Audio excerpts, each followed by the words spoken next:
అన్ని తెలిస్తే నీ బ్యాంక్ బ్యాలెన్స్ ఎంత, అన్ని తెలిస్తే నీ మంత్లీ ఇన్కమ్ ఎంత, అన్ని తెలిస్తే నీకు ఉన్నటువంటి ఆస్తులు ఎంత, అన్ని తెలిస్తే నీకు సమాజంలో ఉన్నటువంటి రెస్పెక్ట్ ఎంత. ఈ రోజు నుంచి ఒక 5 సంవత్సరాలు వెనక్కి వెళ్ళిపోండి.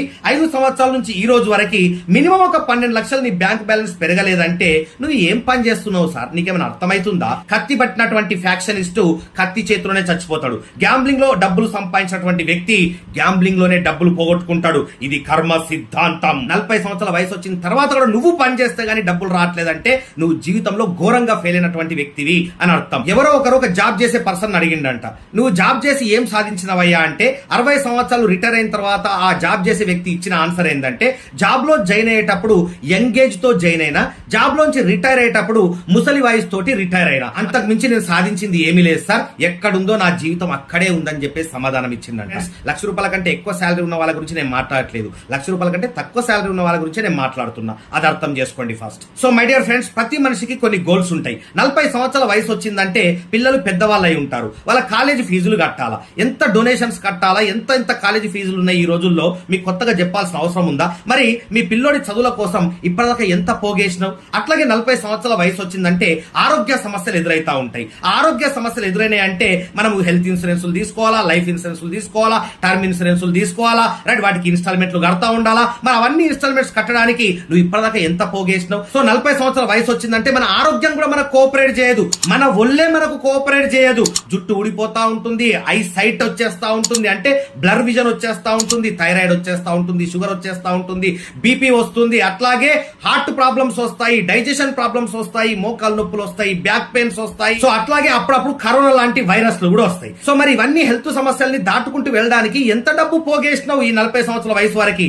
ఆలోచించాలా కదా, ఎంత రిస్క్ ఏజ్ లో ఉన్నాం మనం. ఇంకొక 20-30 సంవత్సరాల్లో చచ్చిపోబోతున్నాం మై డియర్ ఫ్రెండ్స్. ఒక్కొక్క రోజు వయసు గడుస్తున్న కొద్దీ ఒక్కొక్క రోజు చావుకు దగ్గర అవుతున్నాం. అర్థమవుతుందా? 40 సంవత్సరాల వయసు వచ్చిందంటే కనీసం ఒక సొంత ఇల్లు, సొంత ఫ్లాటో, సొంత ప్లాటో ఏదో ఒకటి ఉండాలి కదా. ఉందా మరి? ఇప్పుడు సొంత కారు ఉండాలి కదా. ఉందా ఇప్పుడు? మరి కనీసం ఒక ఎమర్జెన్సీ ఫండ్ ఉందా? ఇప్పుడు అర్జెంట్ గా ఏదన్నా పెరాలసిస్ అటాక్ అయింది, హార్ట్ స్ట్రోక్ అటాక్ అయింది, కనీసం 5-10 లక్షల రూపాయలు మినిమం కావాలా? మరి ఎమర్జెన్సీ ఫండ్ అన్న కనీసం ఉందా? మరి ఏం సాధించినావు ఫ్రెండ్? నీ జాబు బిజినెస్ చేసి 40 సంవత్సరాల వయసు వచ్చేసరికి అలాంటి జాబు బిజినెస్ అసలు అవసరమా? ఆలోచించు. ఇంకా అందులోనే కంటిన్యూ చేస్తే ఇంకో 20 సంవత్సరాల తర్వాత కూడా ఇట్లాగే ఉంటావు. భయం పుట్టట్లేదా నీకు? పోస్ట్ మార్టం చేసుకోలేదు ఇప్పటిదాకా నీ లైఫ్ ని? రోజు రోజుకి ఇన్ఫ్లేషన్ పెరిగిపోతుంది, అంటే రేట్లు పెరిగిపోతున్నాయి. ప్రతి 10 సంవత్సరాలకి రేట్లు డబుల్ అయిపోతున్నాయి. 10 సంవత్సరాల క్రితం బియ్యం, కూరగాయలు, ఉప్పులు, పప్పులు రేట్ ఎంత ఉన్నాయి? 10 సంవత్సరాల తర్వాత ఈ రోజులు ఎట్లా ఉన్నాయి? 10 సంవత్సరాల క్రితం స్కూల్ ఫీజులు ఎంత ఉన్నాయి? ఇప్పుడు ఎంత ఉన్నాయి? 10 సంవత్సరాల క్రితం హాస్పిటల్ ఖర్చులు ఎంత ఉన్నాయి? ఇప్పుడు ఎంత ఉన్నాయి? 10 సంవత్సరాల క్రితం మనకు వచ్చినటువంటి రోగాలు ఏమున్నాయి? ఇప్పుడు ఎన్ని ఎక్కువ రోగాలు అటాక్ అవుతున్నాయి? మరి ఎంత డబ్బు కావాలా మనం ఈ రోజుల్లో బతకాలంటే? ఎంత జాగ్రత్తగా ఉండాలా? ఎంత మంచి అవకాశాన్ని సెలెక్ట్ చేసుకోవాలా? ఎంత మంచి కోచ్ మనకు ఉండాలా? అర్థమవుతుందా? సో నిజంగా తెలివైన వాడు ఆలోచించే పద్ధతి ఏంటంటే 40 సంవత్సరాల వయసు వచ్చిన తర్వాత మనం పని చేయకూడదు ఫ్రెండ్స్. 40 సంవత్సరాల తర్వాత మనకు డబ్బు ఎట్లా రావాలి తెలుసా? ఆ 40 సంవత్సరాలు మనం సంపాదించుకున్నటువంటి డబ్బే తర్వాత మనకు డబ్బు సంపాదించి పెట్టాలా. ఇది తెలివైన వాడు తన జీవితాన్ని ప్రణాళిక వేసుకునే విధానం. అంటే ఒక ప్యాసివ్ ఇన్కమ్ ని జనరేట్ చేసుకోవాలా. మనం పని చేస్తే మనకు వచ్చేది యాక్టివ్ ఇన్కమ్, మనం పని చేయకపోయినా మనకు వచ్చేది ప్యాసివ్ ఇన్కమ్. ఎందుకు ప్యాసివ్ ఇన్కమ్ కావాలా? కరోనా వచ్చింది, జాబ్లన్నీ తీసేసే, కరోనా వచ్చింది, బిజినెస్ లన్నీ డల్ అయిపోయాయి. అప్పుడు అందరూ అప్పులు చేసి బతికే. మళ్ళీ కరోనా రాదని గ్యారంటీ ఉందా? రాదు సార్, ఖచ్చితంగా కరోనా రాదు, మేము మీకు గ్యారంటీ ఇస్తాం అంటారా? సరే కరోనా రాదయ్యా, ఒక డాక్టర్ గా నేను కూడా ఒప్పుకుంటా. కానీ పెరాలసిస్ రాదా? పక్షవాతం రాదా? హార్ట్ స్ట్రోక్ రాదా? క్యాన్సర్ రాదా? రోగాలు రావా? మోకాలు నొప్పులు రావా? వయసు అయిపోదా? ఉడుకు రక్తం చచ్చిపోదా? అంటే కరోనానే రావాల్సిన అవసరం లేదు మై డియర్ ఫ్రెండ్స్. వయసు అయిపోతుందంటే చాలా రోగాలకి దగ్గర అవుతున్నాం, చావుకి దగ్గర అవుతున్నాం. ఎంత భయం ఉండాలి మనకి, ఆలోచించండి ఒకసారి. సో ఓకే సార్, నువ్వు చెప్పినట్టు ఒకసారి మా గురించి మేము ఆలోచించుకుంటాం, కానీ మా బతుకులు ఇట్లాగే ఏడ్చినాయి, ఇప్పుడు ఏం చేయాలో చెప్పు అంటున్నారు, అంతే కదా. సో మై డియర్ ఫ్రెండ్స్, మన జీవితాన్ని బాగుపరచుకోవడానికే, మన జీవితాన్ని పోస్ట్ మార్టం చేసి ఎట్లా బతుకుతున్నాం, ఎట్లా బతకాలనో తెలుసుకోవడానికే ఇండియాలో మొట్టమొదటిసారి live post mortem of life అనే ఎపిసోడ్స్ ని మనం కండక్ట్ చేస్తున్నాం. మరి మేము ఆ ఎపిసోడ్ కి అటెండ్ అవుతాం సార్, ఆ క్లాస్ కి మేము అటెండ్ అవుతాం సార్ అనుకుంటే ఈ వీడియో కింద డిస్క్రిప్షన్ బాక్స్ లో మీకు లింక్ ఉంది, ఆ లింక్ ని క్లిక్ చేయండి. అక్కడ మీ ఇన్ఫర్మేషన్ ఫిల్అప్ చేయండి, సబ్మిట్ నొక్కండి, మీ డీటెయిల్స్ అన్ని మాకు వచ్చేస్తాయి. ఒక్కసారి మీరు ఆ ఫామ్ ఫిల్అప్ చేసిన తర్వాత మళ్ళీ ఆ లింక్ క్లిక్ చేసి ఫామ్ ఫిల్అప్ చేయాల్సినటువంటి అవసరం లేదు. ఓన్లీ సీరియస్ గా ఎవరైతే ఉన్నారో మీరు చెప్పిన ప్రతి పాయింట్ కరెక్ట్ సార్, మా గుండెల్లో గుచ్చుకున్నట్టుంది సార్, మీలాగా ఇప్పటిదాకా చెప్పే వాళ్ళు మాకు దొరకలేదు సార్, మీలాంటి కోచ్ మాకు దొరకలేదు సార్, మీతో పాటు కలిసి మేము ప్రయాణం చేయాలనుకుంటున్నాం సార్, మీ దగ్గర ఉన్నటువంటి సబ్జెక్ట్ నేర్చుకొని అప్లై చేసి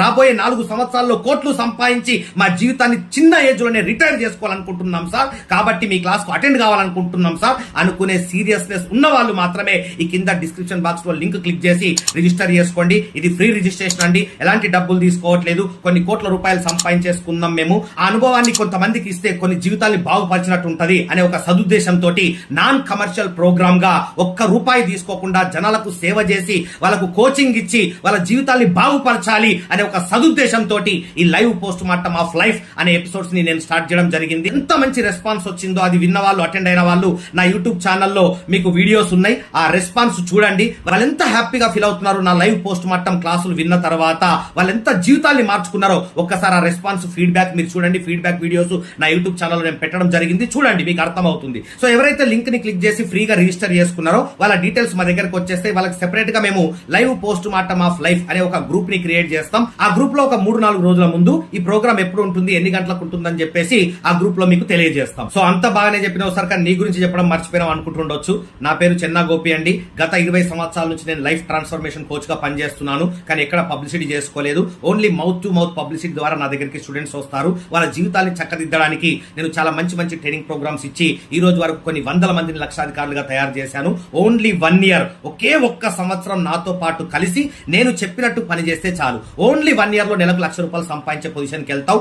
ఓన్లీ 3 to 4 ఇయర్స్ లో ₹1,00,00,000 మినిమం సంపాదించుకుంటావు. 40 సంవత్సరాలు పని చేయాల్సిన అవసరం లేదు. నాతో పాటు కలిసి వర్క్ చేస్తే, నేను చెప్పినట్టు వర్క్ చేస్తే, అది నా యొక్క స్పెషాలిటీ. అది ఇప్పటిదాకా నేను సంపాదించుకున్నటువంటి రెప్యుటేషన్. అట్లాగే నేను ఒక ఆయుర్వేదిక్ డాక్టర్ అండి. ఇప్పటి వరకు ఒక 10,000 మందికి పైగా పేషెంట్స్ కి వాళ్ళ జీవితంలో వాళ్ళకు ఉన్నటువంటి రోగాల్ని నయం చేసి వాళ్ళు ఆరోగ్యంగా బతికేటట్టు నేను మెడిసిన్స్ ఇవ్వగలిగాను. సో ఫస్ట్ రీజన్ ఏంటంటే 40 సంవత్సరాలు వచ్చినా గానీ మనం ఎందుకు సక్సెస్ కాలేకపోతున్నామంటే, రైట్, ఫస్ట్ మనకు అన్ని తెలుసు అనే అహంకారం ఉంటది. ప్రతి మనిషికి అహంకారం, ఈగో అనేది ఉండడం అనేది చాలా మంచిదే. కానీ ఆ ఈగోకి తగ్గట్టుగా సబ్జెక్ట్ కూడా ఉండాలి కదా. ఆ ఈగోకి తగ్గట్టుగా రిజల్ట్ కూడా ఉండాలి కదా. సబ్జెక్ట్ లేనప్పుడు, రిజల్ట్ లేనప్పుడు ఆ ఈగోకి అర్థమేముంది సార్? ఈరోజు చాలా మందిలో ఆ ఈగో చూస్తున్నాం. నాకు అన్ని తెలుసండి, నాకు అన్ని తెలుసు. అన్ని తెలిస్తే నీ బ్యాంక్ బ్యాలెన్స్ ఎంత, అన్ని తెలిస్తే నీ మంత్లీ ఇన్కమ్ ఎంత, అన్ని తెలిస్తే నీకు ఉన్నటువంటి ఆస్తులు ఎంత, అన్ని తెలిస్తే నీకు సమాజంలో ఉన్నటువంటి రెస్పెక్ట్ ఎంత. సో దీన్ని బట్టి ఏంటంటే మాక్సిమం మనకు ఏమీ తెలియదు కాబట్టే 40 సంవత్సరాల వయసు వచ్చినా గానీ మినిమం 40 లక్షలు సంపాదించలేకపోయినావు మిత్రమా. ఇప్పటికైనా అర్థం చేసుకో, మేలుకో. ఇంకో రీజన్ చూస్తే సరైనటువంటి అవకాశం లేకపోవడం వల్ల కూడా మనము ఇప్పటి వరకు సక్సెస్ కాలేకపోయినాం. సరైన అవకాశం అంటే ఏంది? సో ఇప్పుడు చాలా మంది కూడా జాబు బిజినెస్లు చేస్తా ఉంటారు. జాబు బిజినెస్లు చేయడం తప్పని నేను అనట్లేదు, తప్పుగా అర్థం చేసుకోకండి. సో ₹1,00,000 కంటే తక్కువ శాలరీ ఉంటే ఈ రోజుల్లో మనకు ఒక గుర్తింపు లేదు అనే విషయాన్ని అర్థం చేసుకోండి. ప్రతి మనిషికి కూడా చాలా మంచి మంచి డ్రీమ్స్, మంచి మంచి గోల్స్ పెట్టుకుంటారు వాళ్ళు. రైట్, నేను ఒక మంచి విల్లా కొనుక్కోవాలా, మంచి లగ్జరీ కార్ లో తిరగాల, ఫారెన్ ట్రిప్స్ కి వెళ్ళాలా, రైట్, అట్లాగే మంచి బ్యాంక్ బ్యాలెన్స్ ఉండాలా, మంచి బంగారం కొనుక్కోవాలా, పిల్లల్ని మంచి స్కూల్స్ కాలేజీల్లో చదివించాలా, పేరెంట్స్ ని మంచి హాస్పిటల్లో చూయించాలా, అప్పులుంటే తీర్చేయాలా, ఇంకా మిగిలిన డబ్బులతోటి చారిటీ చేయాలా, ఇలా చాలా కోరికలు ఉంటాయి. మిత్రమా, నీ మనసు పైన చేసుకొని ఒక్కసారి చెప్పు, ఇప్పుడు నువ్వు చేస్తున్నటువంటి జాబు బిజినెస్ తోటి ఈ కోరికలన్నీ రాబోయే 10 సంవత్సరాల్లో తీర్చుకోగలవా? ఈ క్వశ్చన్ ఒక్కసారి నీ మనస్సాక్షిని అడుగు. ఏం ఆన్సర్ వస్తుందో ఒకసారి గమనించు. అంటే ఇప్పటికే 40 సంవత్సరాల వయసు అయింది, ఇంకో 10 సంవత్సరాలు అంటే 50 సంవత్సరాల వయసు అయిపోతుంది. అంటే 50 సంవత్సరాల వయసు వరకు కూడా ఇవన్నీ కోరికలు తీర్చుకోలేకపోతే తర్వాత తీర్చుకొని ఏం ఎంజాయ్ చేస్తావు సార్? ఆలోచిస్తున్నావు అసలు నువ్వేం పని చేస్తున్నావు, నువ్వు చేసే పని నీ గోల్స్ కి రీచ్ అయ్యేటట్టు ఉందా లేదా అనేది ఎప్పుడన్నా గమనించినవా? ఇక మూడో రీజన్ వచ్చేసి మనం 40 సంవత్సరాలు వచ్చిన సక్సెస్ కాకపోవడానికి అందరూ చేసే రొటీన్ వర్క్ చేయడం. చిన్నప్పటి నుంచి మన మైండ్ లో ఒకటి ఫీడ్ చేసిండ్రు, బాగా చదువుకో బిడ్డ, మంచి జాబ్ వస్తుంది. అసలు జాబ్ చేసే వ్యక్తి జీవితాంతం కష్టపడి ఎంత సంపాదించగలుగుతాడు అనేది ఎప్పుడైనా క్యాల్కులేషన్ చేసిండ్రా? సరే, ₹1,00,000 కంటే ఎక్కువ శాలరీ ఉన్న వాళ్ళ గురించి ఈ వీడియోలో నేను మాట్లాడట్లేదు, అర్థమైందా? ₹1,00,000 కంటే తక్కువ శాలరీ ఉన్న వాళ్ళ గురించి మాట్లాడదాం. ఫర్ ఎగ్జాంపుల్ ఒక 50,000 శాలరీ ఉన్న వాళ్ళ గురించి మాట్లాడదాం. ఈ రోజుల్లో ఒక లగ్జరీగా కాకుండా, ఒక మిడిల్ క్లాస్ గా కాకుండా, ఒక మినిమం గా బతకాలంటే మినిమం ఒక ₹30,000 నెలకు ఖర్చు ఉంది. ఒక ₹50,000 సంపాదించే వ్యక్తి ₹30,000 ఖర్చుకు పోను ఒక ₹20,000 సేవ్ చేయగలుగుతాడు. ₹20,000 నెలకు సేవ్ చేస్తే అంటే సంవత్సరానికి ₹2,40,000. అంటే అతనికి 25 సంవత్సరాల లోపల లేదా 20 సంవత్సరాలకే జాబ్ వచ్చింది అనుకోండి, అంటే 40 సంవత్సరాలు వర్క్ చేస్తాడు. 40 సంవత్సరాలు ఇంటూ 2.5 లక్షలు ఎంత? ₹1,00,00,000. అంటే ఒక ₹50,000 నెలకు సంపాదించే వ్యక్తి కూడా జాబు బిజినెస్ లో తన జీవితాంతం కష్టపడి ఒక ₹1,00,00,000 కంటే ఎక్కువ సంపాదించలేడు. అంటే నీ యొక్క విలువ ₹1,00,00,000 ఆ ₹1 సంపాదించడానికే వచ్చినవా? సరే సార్, ₹1 సంపాదిస్తే నేను చాలా గొప్పనే సార్, చాలు సార్ నాకు అని చాలా మంది ఆలోచిస్తారు. కానీ అది కూడా మిగలదు. ఎందుకు సార్? ఎందుకంటే 40 సంవత్సరాల వయసు వచ్చేసరికి ఇంట్లో మిసెస్ తో పాటు నీ ఒంట్లో షుగర్ కూడా సంసారం చేస్తుంది. 45 సంవత్సరాల వయసు వచ్చేసరికి బీపీ కూడా సంసారం చేస్తుంది. 50 సంవత్సరాల వయసు వచ్చేసరికి మోకాలు నొప్పులు, బ్యాక్ పెయిన్ కూడా నీ ఒంట్లో సంసారం చేస్తాయి. ఇక 50 దాటితే gas problems, constipation problems, piles problems, right, పొట్ట బట్ట అన్ని సంసారం చేస్తాయి. ఇంకా ఘోరమైనటువంటి అనారోగ్యం, పక్షవాతం అటాక్ అయ్యే ఛాన్స్ ఉంది, హార్ట్ స్ట్రోక్ అటాక్ అయ్యే ఛాన్స్ ఉంది, క్యాన్సర్లు అటాక్ అయ్యే ఛాన్స్ ఉన్నాయి. ఈ రోజు మనం బతుకుతున్నటువంటి ఈ కల్తీ యుగంలో ఎప్పుడు ఏ రోగం వస్తుందో అనుకుంటూ భయపడుతూ బతకాల్సినటువంటి పరిస్థితి. సో జీవితాంతం కష్టపడి ₹1 సంపాదించినా గానీ 40 సంవత్సరాలకు షుగర్ అటాక్ అయిందనుకోండి, మీ ల్యాబ్ టెస్ట్లకి, మీ మంత్లీ మెడిసిన్స్ కి దాదాపు ఒక 10 నుంచి 20 లక్షలు నువ్వు షుగర్ కే ఖర్చు పెట్టాలా. తర్వాత బీపీ వస్తుంది, తర్వాత ఇంకా ఎమర్జెన్సీ అటాక్స్ వస్తాయి. ఆ హాస్పిటల్ ఖర్చులకే నువ్వు సంపాదించినటువంటి డబ్బు సరిపోదు. ఇంకా పిల్లల యొక్క స్కూల్ ఫీజులు, కాలేజ్ ఫీజులు ఉండే వాళ్ళని చదివించాలా, దానికి ₹1 ఏం సరిపోతాయి సార్? ఈ రోజు ఎలిమెంటరీ స్కూల్లో ఎంత ఫీజు తీసుకుంటారో తెలుసా? ఈ రోజు ఒక కాలేజీలో ఎంత ఫీజు తీసుకుంటారో మీకు తెలుసు కదా. మరి దాన్ని బట్టి నువ్వు సంపాదించే ₹1 దేనికి సరిపోతాయి? ఆలోచించిండ్రా ఎప్పుడన్నా?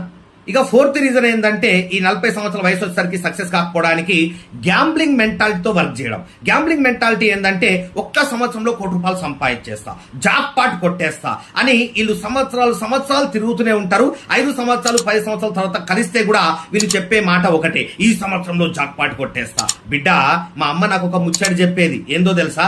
₹1 ఊరికే రావురా, చిల్లర జమ చేసి ₹1 సంపాదించాలరా చిల్లర నా కొడుక అని చెప్పేసి. ఆ తల్లి బాధ ఏందో నేను ఒక కొడుక్కి తండ్రి అయిన తర్వాత నాకు అర్థమైంది. చూడు మిత్రమా, గ్యాంబ్లింగ్ మెంటాలిటీతో నువ్వు సాధించేది ఏమీ లేదు. ఎందుకంటే కత్తి పట్టినటువంటి ఫ్యాక్షనిస్టు కత్తి చేతిలోనే చచ్చిపోతాడు. గ్యాంబ్లింగ్ లో డబ్బులు సంపాదించినటువంటి వ్యక్తి గ్యాంబ్లింగ్ లోనే డబ్బులు పోగొట్టుకుంటాడు. ఇది కర్మ సిద్ధాంతం. ఇక 5వ రీజన్ ఏంటంటే మనం 40 సంవత్సరాలు వచ్చిన సక్సెస్ కాకపోవడానికి జీవితంలో సక్సెస్ కానటువంటి పనికి మాలిన ఎదవాళ్ళతోటి ఫ్రెండ్షిప్ చేయడం. ఎస్, ఇలాంటి పనికి మాలిన వాళ్ళతోటి మనం ఫ్రెండ్షిప్ చేయడం వల్ల ఎంత నష్టం జరుగుతుందంటే, ఒక మంచి అవకాశం మనకు దొరికినప్పుడు కూడా మనం ఎలాంటి వాళ్ళతో షేర్ చేసుకుంటాం? వాళ్ళతోటే షేర్ చేసుకుంటాం. ఆ మంచి అవకాశం గుర్తించడం 30,000 40,000 సంపాదించే వాడికి తెలుసా? అంత నాలెడ్జ్ ఉంటే వాడు 30,000 40,000 ఎందుకు సంపాదిస్తాడు? సో వాడేం చెప్తాడంటే, ఇది మంచి అవకాశం కాదు, ఇలాంటి పనికి మాలిన వాళ్ళు చేసే బిజినెస్లు ఇవన్నీ, మనం హ్యాపీగా జాబ్ చేసుకుందాము, ఇప్పుడు సంతోషంగా ఉన్నాం కదా అని వాడు బాగుపడు, నిన్ను కూడా బాగుపడనివ్వడు.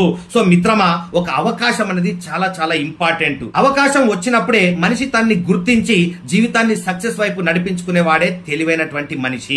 ఇక 6వ రీజన్ ఏంటంటే 40 సంవత్సరాల వయసు వచ్చినా మనం సక్సెస్ కాకపోవడానికి సరైనటువంటి నాలెడ్జ్ లేకపోవడం. మనం ఏం నాలెడ్జ్ సంపాదించినాం సార్? 20 సంవత్సరాలు మన ఎడ్యుకేషన్ కే పోయింది. పోనీ ఆ చదువులో ₹1 సంపాదించడం ఎట్లాగో నేర్పించిండ్రా? మనిషి బతకడానికి కావాల్సింది ₹1. ఆ ₹1 సంపాదించడం ఎట్లాగో 20 సంవత్సరాల మన ఎడ్యుకేషన్ లో ఎవ్వడు నేర్పించాడు. ఇక మార్కెట్ లోకి బయటకు వచ్చిన తర్వాత మనకు ఫ్రెండ్ సర్కిల్ లేకపోయే, మన ఫ్యామిలీకి మంచి సక్సెస్ఫుల్ వ్యక్తులతోటి పరిచయాలు లేకపోయే, మనకు ఏ రకంగా మనకు మంచి నాలెడ్జ్ వస్తుంది? ఆలోచించండి. సో మనకు దొరికిన జాబే లోకం అంటూ మనం బయలుదేరుతా ఉంటాం. గుంపులో గోవిందలో మన జీవితాన్ని కూడా కలిపేస్తాం. సో ఒక మంచి అవకాశం నీకు దొరికినప్పుడు సక్సెస్ఫుల్ వ్యక్తుల దగ్గర సలహా తీసుకో. ఆ ఇండస్ట్రీలో ఎవరైతే సక్సెస్ అయినరో వాళ్ళ దగ్గర సలహా తీసుకో. ఇప్పుడు ఎవరైతే నీకు నీ ఫ్రెండ్ సలహా ఇస్తున్నాడో అది మంచి అవకాశం కాదు అని చెప్పేసి, వాడికి నాలెడ్జ్ ఉందా ఫస్ట్ ఆ ఇండస్ట్రీ పైన, దాన్ని గుర్తించు. సో నీ ఫ్రెండ్స్ ఇచ్చే ఫ్రీ సలహాల్ని నమ్మేసి నీకు వచ్చినటువంటి అవకాశాలను కూడా నాశనం చేసుకుంటున్నావు కదా మిత్రమా. రేపు పొద్దున నీకు అత్యవసర పరిస్థితి వచ్చి ₹1,00,000 నీకు అవసరమైతే నీ ఫ్రెండ్ దగ్గరికి వెళ్ళేసి అడుగు, ఇస్తాడా వాడు? మరి నీకు అవసరమైనప్పుడు ₹1,00,000 సహాయం చేయలేటువంటి వ్యక్తి దగ్గర నువ్వు సలహా ఎట్లా తీసుకుంటున్నావు ఫ్రెండ్? ఒక్కసారి ఆలోచించు. సో ఈ రోజు నుంచి ఒక 5 సంవత్సరాలు వెనక్కి వెళ్ళిపోదాం. 5 సంవత్సరాలు అంటే 60 నెలలు. 60 నెలలు అంటే ఒక మిడిల్ క్లాస్ వ్యక్తి నెలకు మినిమం ఒక ₹20,000 సేవ్ చేయాలి. 60 నెలలు ఇంటూ 20,000 అంటే ₹12 లక్షలు. ఈ రోజు నుంచి ఒక 5 సంవత్సరాలు వెనక్కి వెళ్ళిపోండి. 5 సంవత్సరాల నుంచి ఈ రోజు వరకు మినిమం ఒక 12 లక్షలు నీ బ్యాంక్ బ్యాలెన్స్ పెరగలేదంటే నువ్వు ఏం పని చేస్తున్నావు సార్? నీకేమైనా అర్థమైంది? ఇప్పటికైనా మేలుకోకపోతే నెక్స్ట్ 5 ఇయర్స్ తర్వాత కూడా ఇట్లాగే ఉంటావు. ఇప్పటికైనా మేలుకోకపోతే నెక్స్ట్ 20 ఇయర్స్ తర్వాత కూడా ఇట్లాగే ఉంటావు నువ్వు. అప్పుడు పుడుతుంది భయం. సో ఇంకొక రీజన్ ఏంటంటే మనం 40 సంవత్సరాల వయసు వచ్చినా సక్సెస్ కాకపోవడానికి మనకు సరైనటువంటి గురువు దొరకకపోవడం. ఎస్, గురువు అనేవాడు చాలా చాలా ఇంపార్టెంట్. గురువు అంటే స్కూళ్ళల్లో కాలేజీల్లో పాఠాలు చెప్పే గురువులు కాదండి.